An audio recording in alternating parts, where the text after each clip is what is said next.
Guys, yun nga ito pagkain ni Bornok guys oh. Kaya kinakontin ko si Bornok, sana may maawa din magbigay ng pagkain ng ulam. Wala siyang ulam ngayon guys, tuyo lang yan. Isangad ko siya oh. So walang ulam si Bornok guys. Diyan market pagkain. Kaya sinag-ulam na yung buhay ng mga poor. Kaya walang ulam ng mga aso. Tungtuwa naman si Bornok oh. Ganyan na ulam na. O, naman yun ni Bornok yan.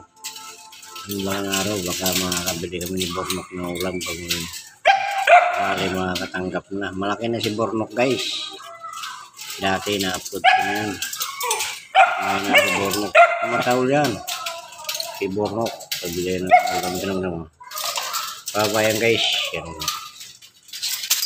O, yung Bornok, kumain ka na. Ito tayo ulam. Pagtsaga-tsagaan mo muna kahit tuyo lang yan.